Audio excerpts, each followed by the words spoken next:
Assalamualaikum warahmatullahi wabarakatuh. Perkenalkan, nama saya Dani Rizky dengan NIM 2419622 dari F01.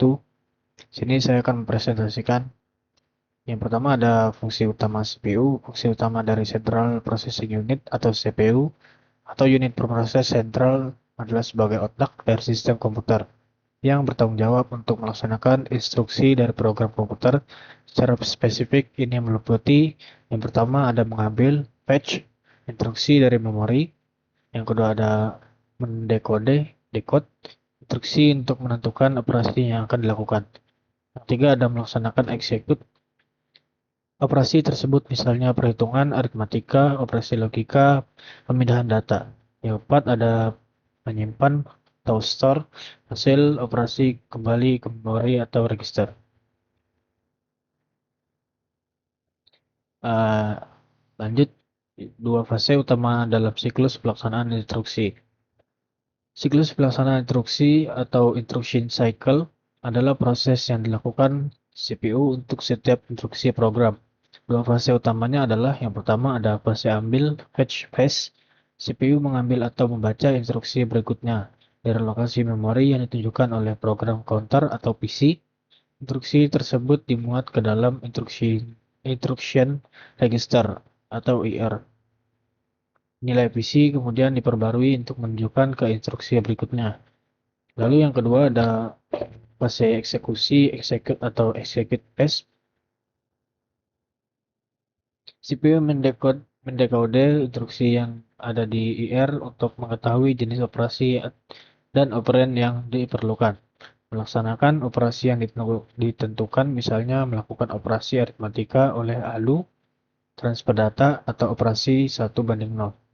Menyimpan hasil jika ada. Lalu apa itu interrupt dan bagaimana mekanisme kerjanya? Interrupt adalah sinyal baik dari perangkat keras hardware maupun perangkat lunak software yang dikirimkan ke CPU untuk menghentikan sementara eksekusi program yang sedang berjalan. Tujuannya adalah agar CPU dapat menangani suatu kejadian atau permintaan mendesak, seperti selesainya transfer data oleh disk drive atau adanya kesalahan. Lalu bagaimana mekanisme kerjanya? Di sini yang pertama ada permintaan atau request, perangkat 1:0 atau software memicu sinyal interrupt. Yang kedua ada pangkuan, acknowledge, CPU menyelesaikan instruksi yang sedang dikerjakan dan memeriksa adanya interrupt. Yang ketiga ada simpan konteks, konteks save, CPU menyimpan status program yang terinterupsi, nilai register program counter ke stack memori agar program dapat dilanjutkan nanti. Yang keempat ada penanganan atau handle. CPU melompat ke lokasi memori yang berisi interrupt service routine ISR atau interrupt handler yang relevan untuk menangani interrupt tersebut. Yang kelima ada kembali atau return.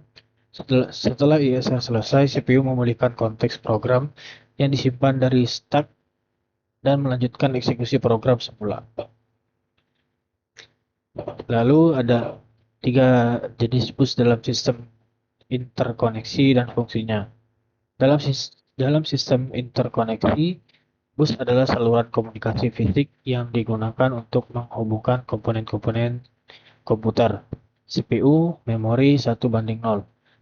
Tiga jenis bus utama adalah yang pertama ada jenis bus fungsi utama, bus data, data bus, membawa data yang akan ditransfer antar komponen, misalnya data yang dibaca dari memori atau data yang akan dikirim ke 1:0.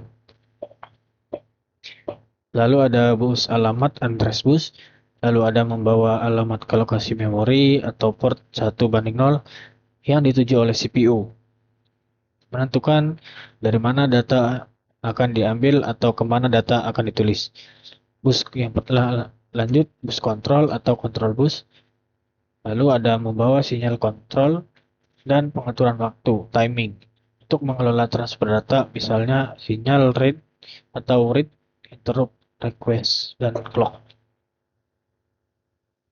Mungkin sekian dari saya. Apabila ada salah kata mohon dimaafkan. Wassalamualaikum warahmatullahi wabarakatuh.